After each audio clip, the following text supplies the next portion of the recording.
박선원 의원과 제가 같이, 같이 내란 특위위원입니다. 국정조사위원이죠. 예. 그래서 사실 지난주 이번 말고 그 전에 기간 보고를 받고 할 때는 주목을 잘못 받았어요. 왜냐하면은 그때 윤석열 체포건이 있어서 있고. 체포 막 하기 하루 전날 막 하고 하니까 예.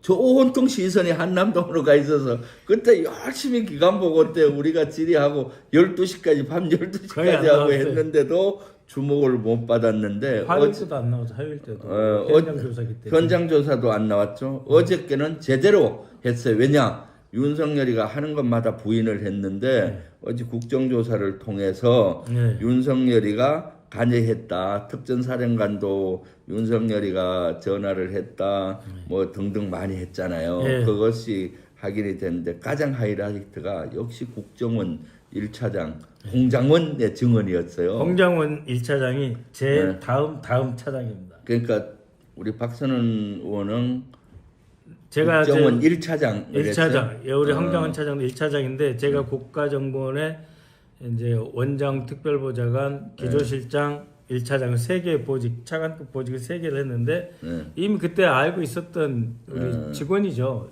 영국의 그때는 부하 직원이었네. 예, 영국 밑에 직급이 낮은. 영국의 그 공사로 나갔고 훌륭한 직원이었어요. 정말. 그러니까 국정원 1차장 몇 년도 했어요? 몇 년 전에? 아니 그러니까 제가 문재인 정부 때? 2017년 7월부터 임기 끝까지 다 했죠. 2017년? 네. 그래서 그때 이제 그럼 국정원에 몇 년 계셨어요? 4년 가까이 있었고 와, 국정원 맨이네. 4년 동안 차관급만 해서 차관급 정무직 4년 한 사람은 없어요. 와, 그래서 제자령 잠깐 합니다. 그래서 이렇게 정보를 빨리 취득하고 지금 혁혁한 일을 하고 계시네요. 어제 봤지만 조태용처럼 1년 이런 거 해갖고는요 기억도 안 해요 직원들이. 그냥 뭐 왔다 가는 사람 뭐 기억하겠어요. 그래서 어제 홍장원 1차장 그 박선원 의원의 후임 몇 번째 후임 되는데 나와서 증언을 한 것이 대박이었어요. 예, 그렇습니다. 먼저 간단히 보셨죠? 시간대별로 제가 정리하면서 한번 전문가한테 그 물어보려고 하는데 사실 홍장원 1차장이 지난번에 12월 6일이죠. 6일 날 우리 저기 특전사 갈 때 특전사 가서 특전사령관 항복문서 받으러 간 날 정보위에 와서 여러 가지 증언을 했어요. 그렇습니다. 그런데 정보위는 대부분이 비공개로 이루어지잖아요. 그러니까 위원장하고 그걸 얘기를 듣고 간사들이 나와서 그때 김병기 의원이 제가 간사 대행을 했는데 넘겼어요. 이렇게 홍장원 1차장이 이렇게 증언했다니까 다른 사람 목소리로 얘기를 하니까 생생하지 않았어요. 그렇죠. 그래서 어저께 제가 그걸 좀 파고든 거예요.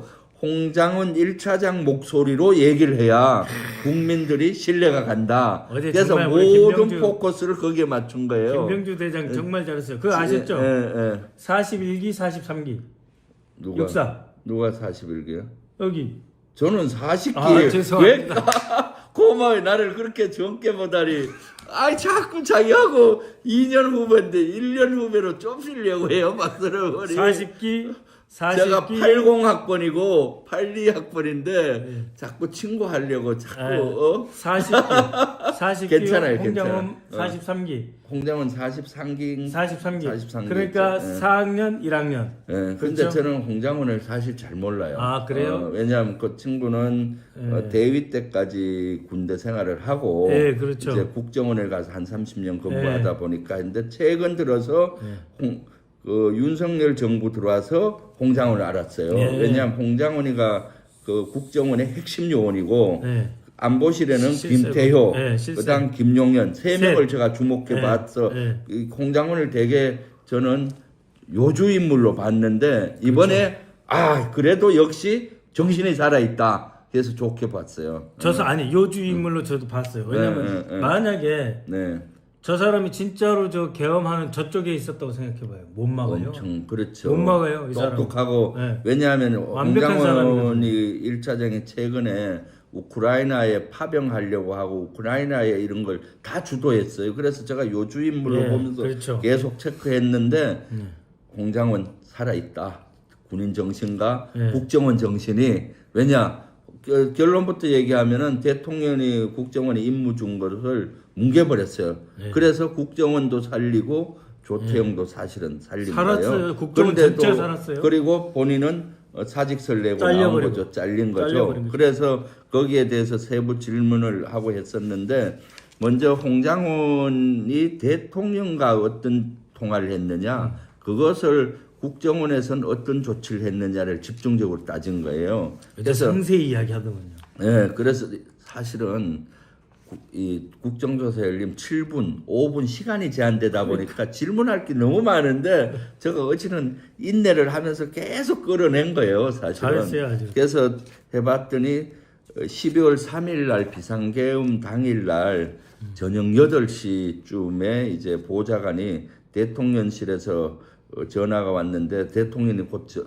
대통령한테 전화하라고 한다는 메시지가 온 거예요. 그래서 본인이 8시 22분에 홍장원이가 대통령한테 전화를 한 거예요. 전화해서 충성색 국정원 충성하나요? 각하 이렇게요? 지금 각하 아니잖아. 우리는 각하라. 아 그래요? 각하 전화 홍장원입니다. 뭐 했겠죠? 그렇죠, 국정원. 홍장원입니다. 국정원 1차장 홍장원입니다. 그렇습니다. 하명하십시오. 뭐 하나요? 네. 국정원 이상 뭐 하나요? 국정원 1차장 홍장원입니다. 네. 아 그래요? 좋은 저녁 되셨습니까? 아 조금 더 좀 소프트하네요. 군대는 어떻게 하는지 알아요? 어떻게 해요? 충성! 국정원 1차장 홍장원입니다. 부대 이상 없습니다. 부터 딱 하는 거예요. 네. 그렇게 전화를 했더니 윤석열이가 야 1시간이나 2시간 후에 중요 전달 사항이 있을 테니까 통신축선에 대기해라. 통신축선 대기는 군대에서 많이 쓰는 건데 국정원도 쓰는 모양이죠. 네, 국정원에서 많이 쓰는데 사실 처음에 홍장원 차장 이야기할 때는 전화 절대로 잊지 말고 꽉 받을 준비하고 있어라. 아, 그게 맞을 것 같아. 윤석열은 군에 안 갔다 와 통신축선이라는 그런 말 단어. 못 써요. 군 출신이라서 얘기하는데 통신축선 대기는 전화를 옆에 끼고 있으란 그 거예요. 이야기. 즉각 밖에 통신에 늘 대기 상태를 유지하라는 거거든요. 옛날에 핸드폰이 없던 시대에 나왔던 단어예요. 핸드폰이 없던 시대는 집 전화나 사무실에 전화가 그렇죠. 있으니까 멀리 사무실 떨어지지 전화기 말고 옆에 있어야 되잖아요. 항상. 요새야 뭐 핸드폰 늘 따르릉 갖고 울리면 다니까 받아라. 늘 통신축선 대기잖아요. 그래서 예전에 그 핸드폰 나오기 전에 제가 군 생활할 때 통신축선 대기하면은 진짜 스트레스 받아요. 받아요. 사무실 전화 옆에 계속 앉아 있어야 되는 거야. 따르릉 화장실 울릴 갈 때까지. 때도 전화기 못 들고 가니까 그 부하 직원 보고 잠깐 대기하라 그러고 쫓아갔다 오고 막 그랬어요. 그럼요. 그래서 통신축선 대기하라 하여튼 전화 대기하라고 했고 그리고 나서 22시 30분경에 윤석열이 나와서 막 했잖아요. 방송을 하고 비상계엄 선포하고 와가지고 비상계엄 했는데 이제 전화 언제 올까 기다렸는데 22시 53분 10시 53분에 대통령한테 전화 온 거예요. 그래서 윤석열이가 방첩사를 적극 지원하라 국정원이 그리고 이번에 말이야 다 잡아들여서 싹 다 정리해라. 그 아주 큰 소리로 막 했던 것 같아요. 그 이야기까지 했대잖아요. 차마 말로 다 옮기기 어려운 표현을 써가며. 그렇죠. 그러니까 욕을 했는지 뭐 흥분해서 XX 막 뭐 XX 싹 다 잡아들여서 싹 다 정리해라 하고 조금 뜸을 들이다가 혹시 홍장원이가 말 안 들을까 그런지 몰라도 당근을 줘요. 국정원에 말이야 대공수사권 줄 테니까 일단 방첩사에 적극 지원해라. 자금이면 자금, 인원이면 인원 무조건 지원해라. 돈도 지원하고 인원도 지원하라는 거 아니에요. 여기 제가 설명을 해드릴까요? 이걸 왜 이런 설명 좀 해주세요. 자, 홍장훈 1차장은 대공수사 관계된 분야의 1차장이 아니에요. 대공수사, 그러니까 간첩 잡는 쪽은 2차장이에요. 아 그렇구나. 근데 1차장한테 대공수사권을 준다라고 하는 건 무슨 뜻이겠어요? 네가 앞으로 1차장도 하고 2차장도 다 해야 된다. 원장도 할 수 있다. 이런 뜻이에요. 아 그렇구나. 이 대공수사권을 준다라고 하는 건 네가 이번에 잘하면은 네가 원장 돼서 네가 대공수사권 완전 싹 가져가서 줄게. 그런 뜻을 포함하고 그런 뜻도 왜냐하면 포함이 되는구나. 1차장은 대공수사권하고 관계없는 해외 대테러예요. 2차장이 북한, 그다음에 국내 그리고 안보정보조사국이라고 해서 간첩 잡는 부서예요. 아, 그러니까 2차장이 갖고 있을 대공수사권을 1차장한테 준다라고 하는 거는 이 전체를 다 너한테 주겠다. 아 잠깐. 즉, 내가 네가 이거 잘하면 너 원장이 될 수도 있다는 힌트예요. 제가 이해한 것은 그 지난번에 국정원이 갖고 있는 대공수사권을 경찰로 넘겼잖아요. 네. 그걸 다시 준다는 그때 의미로 그걸 주려고 들었는데. 그러면 원장한테 주거나 예, 예. 2차장한테 줘야 된다니까. 아. 1차장은 이거를 줘도 오케이. 자기가 쓸 일이 없어요. 네, 네. 네. 그 자금은 국정원의 특수활동비나 이런 것들 다 주라는 거 아니에요? 아니요, 자금이면 자금, 인원이면 인원은 방첩사한테 지원해라는 거죠. 다 지원하라는 거 아니에요? 네가 방첩사한테 싹 네, 지원하면 나는 너한테 대공수사권을 주면서 앞으로 너한테 더 큰 걸 주겠다 이런 뜻이에요. 네. 그리고 나서 이제 구체적으로 뭘 방첩사를 지원하라고 전화를 오니까 바로 끊고 나서 23시 06분 밤 11시 6분에 공장원이가 방첩사령관한테 전화를 해요. 그래서 이 사령관 어떻게 된 거야? 막 알려달라고 했더니 맨 처음에는 여인영이가 뭐뭐뭐 했는데 야 V가 전화한 거야. V 대통령을 의미하는 V가 전화한 거야. 방첩사 많이 도와주라는 전화 받았어. 말을 좀 놨던 것 같아요. 왜냐하면 5년 선배인가? 네, 그래가지고 지난번에 여인영이를 만났더니 여인영이가 그러더라고. 홍장원 선배가 전화 왔었는데 아유 그냥 여러 가지 상의했다는 식으로 선배라고 해요. 그랬더니 육사 선배. 그제서야 여인영이가 뭐 이재명 대표, 뭐 한동훈, 그다음 우원식 국회의장 등등 이렇게 막 불러주면서 16명 싹 불러줬죠. 이런 사람들 체포하고 뭐 위치 추적하고 막 이런 얘기를 한 거예요. 그러니까 이건 너무 황당하다고 생각을 했다 하잖아요. 여기에 대해서 좀 부원 설명해 주세요. 그러니까 이제 홍장원 차장은 엄밀하게 이야기하면 국내 파트가 아니에요. 해외 파트란 말이에요. 그렇죠. 해외 파트이 나보고 방첩사를 도와가지고 검거를 지원해라. 그렇지. 특히 1차 검거하고 2차 검거하면 어디 구금시켜라. 그 다음에 두 번째로 위치 추적을 도와달라. 이 두 가지를 방첩사령관한테 들으니까 이건 내 일이 아니거든요. 아까 말씀드렸던 국내 파트 담당하는 2차장의 일이란 말이에요. 아, 그렇구나. 네. 그러니까 이거를 내가 어떻게 수행을 해야 될까? 이거를 내가 그대로 수행을 하려면 일단은 통신 감청을 해가지고 위치 추적을 해야 되잖아요. 핸드폰 추적을 해야 되잖아요. 그 다음에 이 사람들 잡아들이려면 내 조직원을 보내야 되잖아요. 근데 내가 갖고 있는 조직원은 대테러국이에요. 아, 네. 대공수사국, 옛날로 치면 대공수사국이 아니란 말이에요. 그러니까 이거는 2차장 일인데 홍장원이한테 떨어진 거예요. 그리고 홍장원이 어떻게 생각했냐면 자기가 대통령과 가깝고 실세니까 네가 국정원 전체를 쥐고 흔들어가지고 네가 싹 한번 추진해봐. 이렇게 받아들였는데 자기 마음대로 할 수가 없잖아요. 그렇죠. 2차장 일이 나한테 떨어진 거예요. 그래서 방첩사한테 물어보니까 진짜 이건 내 일이 아닌데 사람을 구금하고 위치 추적하고 하려면은 그러니까 이제 원장한테 찾아갈 수밖에 없는 일이에요. 아, 오케이. 거기까지.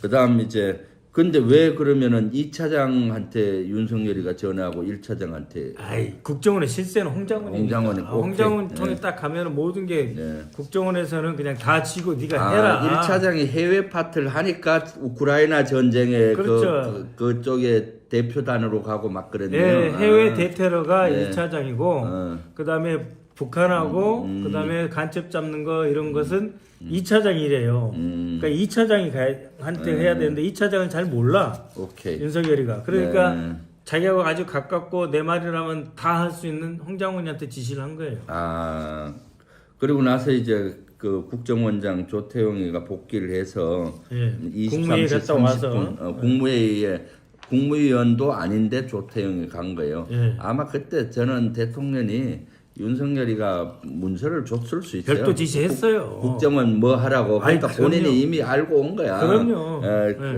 그거는 조사를 해야 되는 거고요. 그래서 11시 30분, 밤 11시 30분, 23시 30분에 국정원장 주재로 긴급 정무직 회의를 했다 해요. 정무직 회의면은 고위급 본부장 이상 가나요? 아니. 그는 차관급 이상.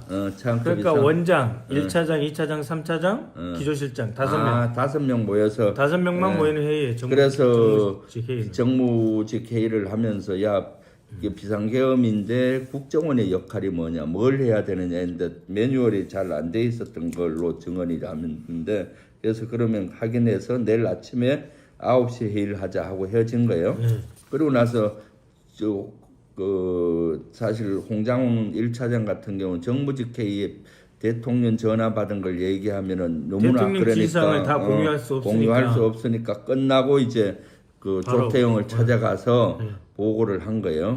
아이 그 대통령 전화를 받았습니다. 하니까 시큰둥 하더란 거예요. 그래서 시큰둥 하기 때문에 지금 한동훈 이재명을 잡아들이고 있습니다. 해도 뭐 일어나더니 다른 데로 가면서 그거 내일 보고 하세요. 뭐 이런 투로 얘기한 것 같아요. 그러니까 이거는 그래서 더 이상 세부적으로 보고를 못했다라는 거예요. 그러니까 이제 홍장훈이 열이 받은 거예요. 이거는 내 업무가 아닌데 대통령이 나한테 이 업무를 시킨 거란 말이에요. 그러면 원장이 그렇게 하세요라든지 하지 마세요라든지 아니 그 업무는 이 차장한테 맡기라든지 아니면 잠깐만 있어봐야 내가 대통령한테 전화해 볼게 하든지 해야 되는 거예요. 근데 아무것도 안 한 거예요. 근데 홍장원 입장에서는 이건 내 일이 아니고 국내 파트, 대북 파트 2차장 일인데 나보고 이거를 그러면은 내일 아침 올 때까지 다 해결하고 오라는구나. 내일 안에 동조하라는 거라고 그렇지. 받아들일 수밖에 없는 거예요. 그러니까 제가 봤을 때는 이제 퍼즐이 맞춰져요. 조태용 원장이 국무회의를 갔잖아요.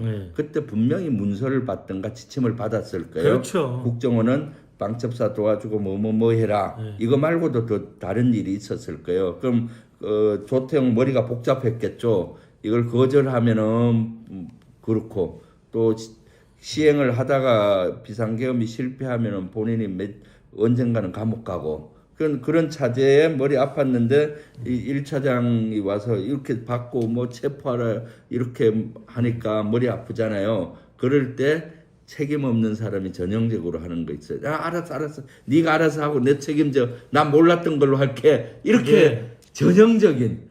그게 나도 퍼즐이 맞춰져요. 네. 뭐냐면은 한번 잘 생각해봐요. 8시 20분에 윤석열이 홍장원한테 전화했고 야 너 한두 시간 후에 뭐 중요한 전달사항 지시사항 있으니까 전화기 깍 들고 있고 전화 놓치면 안 된다 알았지? 그러니까 네 각각 끊었단 말이에요. 그리고 8시 40분에 갔어 이제 저기가 조태영이가 갔어요. 가서 대통령하고 10시 20분까지 있었어요. 그 10시 20분에서 그 저기 우리 국정원까지 오는데요. 신호 잡으면 금방 와요. 아 국정원장한테 신호 잡아요? 원장 차는 잡아줘요. 아 그렇구나. 근데 이때 이미 윤석열이 이야기를 했을 거예요. 야, 조 원장, 내가 좀 이따가 저기한테 이야기할 거야. 장훈이한테, 홍장훈 차장한테 이미 내가 다 지시할 거니까 그거 잘 보고 잘 지원해줘. 아 그렇겠네. 그렇지. 홍장원한테 얘기할 테니까 지원해라. 그렇지. 그 지시를 받았을 거예요. 그리고 문서를 받았거나. 저는 문서를 받았다고 생각해요. 그러니까 앞으로 대공수사권 부활을 통해서 뭐 준비할 것 딱 문서를 하나 받고 그 다음에 조 원장, 내가 저기 원장 저기 복귀하는 동안에 홍장훈 1차장한테 전화해서 임무를 지시할 거니까 복귀하면은 그거 잘 봐, 잘 되고 있는 거 이 지시를 했을 거라고. 아 문서를 했을 게 왜냐하면은 계엄 준비할 때 막 본인들도 윤석열도 뭐 그렇게 머리가 좋은 것도 아닌데 다 기억 못 하거든. 그럼 미리 다 지시사항을 해서 한 장씩 주는 거지. 그러면서 했을 것 같고 그래서 본인이 뒤로 나자빠진 것보다는 책임 면피하려고 네 알아서 해라 하고 그런 거. 그래서 만약에 비상계엄이 성공해서 그게 시행이 됐으면은 지공으로 하는 거고 전형적으로 만약 실패하면은 난 몰랐어 안 들었어 지금처럼 보고 안 받았어 이렇게 성공하면은 내 탓이고 이걸 먹튀라 그래요. 먹고 튀어. 그리고 실패하면 나는 몰랐어. 그렇지. 그렇게 하고 그 다음날 아침에 또 뭐 3월 4일 12월 4일 날 이제 정무직 회의를 했는데 오후 4시경에 조태영한테 들어갔더라고요. 홍장원이가 다시. 왜냐하면 아침에 이재명 대표께서 발표를 한 거가 방송에 나온 거예요. 이것은 내란이고 이렇게 하면은 북한의 위협이 높아지고 뭐 이렇게 북한의 그런 것도 중요하다. 아침 티타임 끝나고 한반도 안보 사항을 그렇게 되니까 오후에 이건 오후라 그러더라고요. 오후에 들어가서 한 4시경이라고 제가 기억이 한 들어가서 아이 원장님 지금 야당 대표한테 통화가 좀 할 필요가 있겠다. 왜냐하면 아마 이런 설명을 했겠지. 이래서 안보사항에 대한 설명을 좀 할 필요가 있겠다라고 얘기를 한 것 같아요. 브레임스톤 그거 당연하죠. 당연하잖아요. 아니 일단 우리 듣는데. 대표님 입장에서는 아니 특수부대를 동원해가지고 뭐 그러니까. 국회고 선관이고 막 치고 다니는데 그러면 북한이 이걸 틈으로 노려가지고 우리나라를 침공하거나 교란행위를 할 수 있지 않냐. 그래서 안보가 위험하다. 이런 말씀하신 건 당연한 거고 그렇죠. 그런 것을 하시니까 그렇지는 않다. 그 남북 관계는 별 문제 없다. 이런 것을 한번 설명을 해주는 게 좋지 않겠냐. 그렇죠. 건의한 거예요. 그렇게 건의를 했는데 그 다음날 12월 5일날 부르더니 이거 정무직은 사퇴해야 되지 않느냐 사직서를 권고한 거예요. 그리고 권고하고 그래서 본인은 대통령 임무를 준 거를 뭉개버리고 안 했으니까 반기를 든 거나 마찬가지니까 이제 사직서를 쓰고 나왔는데 12월 6일날 홍장원이가 그래서 국회 나와갖고 정무위에서 얘기했잖아요. 그랬는데 정보위 와서 했는데 조태용도 같이 왔던 모양이에요. 그리고 끝나자마자 조태용이 기자회견을 한 거야. 조태용 원장이 왜냐하면 그래. 국정원 원장은 우리 정보위 정식 비공개 정보위 정보위에 끝난 다음에 국정원 원장은 기자회견 한 적이 없다는 거예요.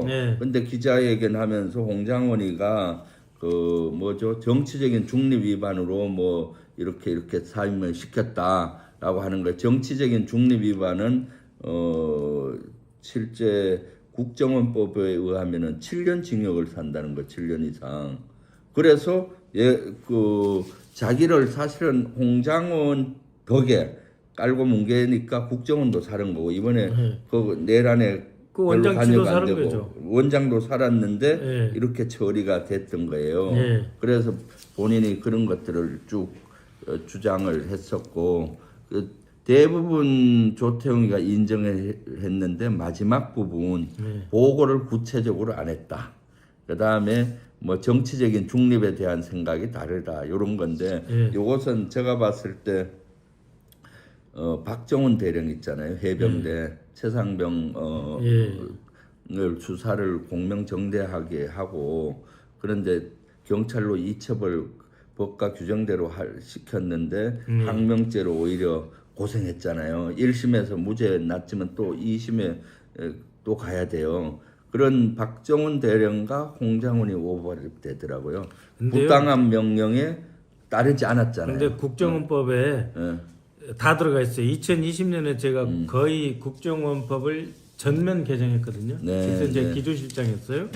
그때 정치 관여죄라고 하는 것을 매우 강력하게 신설을 했는데 거기엔 구체적으로 정치 관여라고 하는 의지와 목적이 있어야 되고요. 그 다음에 일반적으로 정치적 대화는 그 정치적 의사표현의 자유라 그래가지고 직원들끼리 정치적 대화를 해도 돼요. 그렇죠. 나는 누가 좋더라. 우리나라 정치적으로 좀 좋았으면 좋겠다. 이런 정치적 대화를 해도 되는데 그 직을 이용해서 그러니까 내가 국정원 1차장이다. 그럼 내가 그 직을 이용해서 밑에 직원들한테 야 이번에 누구를 당선하게 해줘. 아니면 누구를 떨어뜨리게 해줘 하고 구체적으로 지시하는 것. 그것이 정치 관여죄고 그 외에 일반적으로 국민으로서 정치적 의사표시는 서로 자유롭게 할 수 있어요. 안 그러면 모두가 다 범죄자가 되니까. 그렇죠. 그래서 이 정치 관여죄에 해당이 되지 않아요. 두 번째 더 중요한 거는 국정원 법에는 잘못된 명령을 내리면 이것을 가지고 신고하고 외부에 알려서 처벌받지 않도록 한다는 조항이 있어요. 그래서 홍장훈이가 잘못한 게 아니고 조태용이가 잘못한 거예요. 그럼요.